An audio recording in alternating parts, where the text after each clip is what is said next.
Hi, Gemma here from Calligraphy Gems. Welcome back to my channel. Today I'm going to be breaking down some strategies to help you improve your calligraphy style. Now, the times that my calligraphy style has grown the most is when I've really pushed myself out of my comfort zone.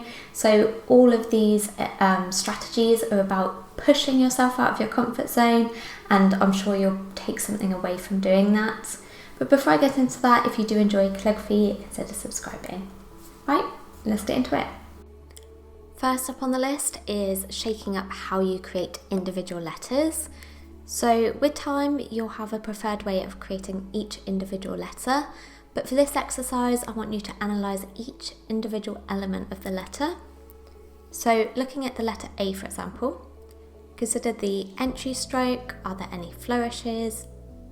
Is it curved? Is it straight? For example, my go-to A has a little flick on the entry stroke.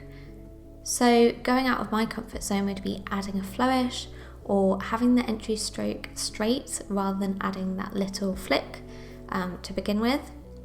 Then look at the top of the A. Is it curved? Is it pointy? Now consider trying the opposites.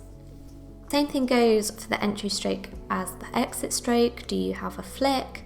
Is it, does it have a flourish at all? Is it quite compact, or do you like to add, kind of a longer line when you come into each individual letter? And then also look at the line that crosses through the A. Is it straight? Is it at an angle, or is it curved? Consider doing something different and experimenting, and create as many versions of this letter as you can until you can no longer think of any other variations. And when you look back at them, you'll find that there will be, something that you learn from it. There might be a style that you hadn't considered, and you can try bring that into your day-to-day calligraphy. So try this not just with the letter A, but with all of the letters of the alphabet, particularly the ones that you struggle with the most, because it is really helpful to think of different ways of creating a letter to find the one that sits best with you. Secondly is trying different colours. My go-to colours are either black or vibrant colours. For example, I quite often like to go to this bright pink. I don't tend to go for anything else. So outside of my personal comfort zone would be using more muted colours. Another thing to consider is the number of colours that you tend to use. Is it a single colour? Is it multiple colours? I tend to go for either just black or black with one other colour. It's very rare that I use multiple colours unless it's a bright rainbow design. So try, shake it up, use a different colour, and it actually makes a huge difference. You could create the same thing, the same calligraphy, but using different colours has a different impact. So really play about with it and see what you come up with, and you may find that, there's a new colour you actually really like to use. One way of really implementing this into your day-to-day, if you have a lot of brush pens like I do, you'll have your go-to colours at the top because you want to make them easy to find. Shake up the order of your pens, so have the colours that you use less often at the top, so that when you go to reach a brush pen, there's something different there, and that will encourage some extra experimentation and encourage you to get creative. Next on the list are tools. Think about what is your go-to brush pen, the one that you instinctively go for. My personal favourite is the Pentel brush pen, and out of my comfort zone would be larger brush pens such as Tombows. I can use them, but I can't use them as easily as the Pentel, so it does feel a little outside of my comfort zone. And other examples of outside my comfort zone are really flexible brush pens such as the Faber-Castell brush pen. You could go even wider. For example, I recently started trying watercolour lettering with a paintbrush. You could also try creating calligraphy on different materials such as chalkboards or creating digital calligraphy. There are so many mediums for calligraphy, which is great because it means there's lots for you to try. As I mentioned with colours, you can also bring this into experimenting with tools and shake up the order of your pen collection.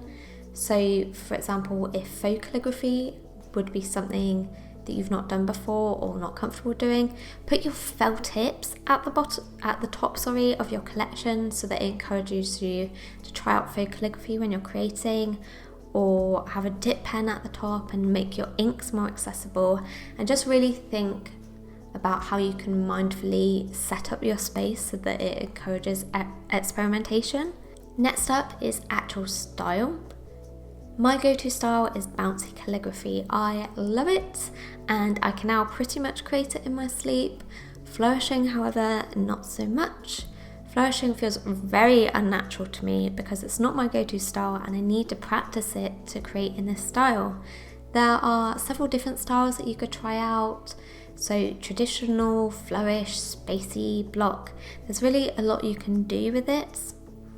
I also create my calligraphy at an upright angle, but it's common for, calligraphers to create at a slight slant. Whichever angle you create your calligraphy at, try doing something different and see how it feels. Thinking further into this as well, when creating larger pieces of calligraphy, do you create them using only one style of calligraphy, or do you use a couple of different styles? And which styles are they? If you only use one style, consider sprinkling in another style to add a bit of variety. And if you already use 2 or more, consider maybe changing one of the styles to another style and go out of your comfort zone. Next up is a fun one, and that is to find a buddy. So one way to go out of your comfort zone is to partner with a buddy. You can create a piece of work in your own style and then recreate the piece, observing how your buddy has created the piece, paying attention to spacing, colour, tools, anything listed above really. You could keep it even simpler and create your own alphabets and share it with each other. Then when you're feeling stuck, you could refer to your buddy's style. You could both also work together to learn something outside of both of your comfort zones. For example, maybe try chalkboard lettering if neither of you have done this, and you can go through the ups and downs together and give each other tips, and also just go through the fun kind of process of working it out together. So I think this is a really nice idea, and it also gives you an excuse to maybe work with someone that you wouldn't have done otherwise. So yeah, reach out to someone and see how it goes. And if you're not sure where to find a buddy, consider joining Facebook groups. There's often lots of people there that are there to learn and meet other calligraphers, and Instagram has been really nice. I've made some friends on there. So don't be scared about reaching out to people. People often want to meet other people themselves. Right, I hope you enjoyed this video. I hope these strategies were helpful and have given you some inspiration of ways that you can develop your calligraphy style. If you enjoyed this video, consider subscribing for similar calligraphy content, and thank you for watching.